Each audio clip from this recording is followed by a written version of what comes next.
গাছের আনারস বলছিলাম না দেখাবো পাকলে। আজকে আমার শাশুড়ি যেয়ে দেখে ওখানে যে ভেঙে পড়ে আছে, তার জন্য গাছটা তোমাদেরকে দেখাতে পারিনি। আজকে আমি পূজা দিব এই আনারসটা দিয়ে। যখন কাটবো দেখবো কীরকম ভাইরাল, এটাকে দেখবো ভিতরটা কীরকম, এটাকে দেখবো।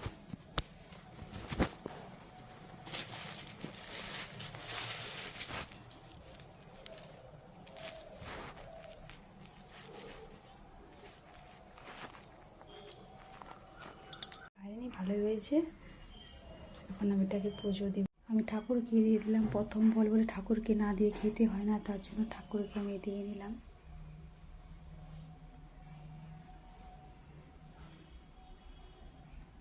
Tata bye bye. Tata bye bye, পরে আবার দেখা হবে তোমাদের সাথে।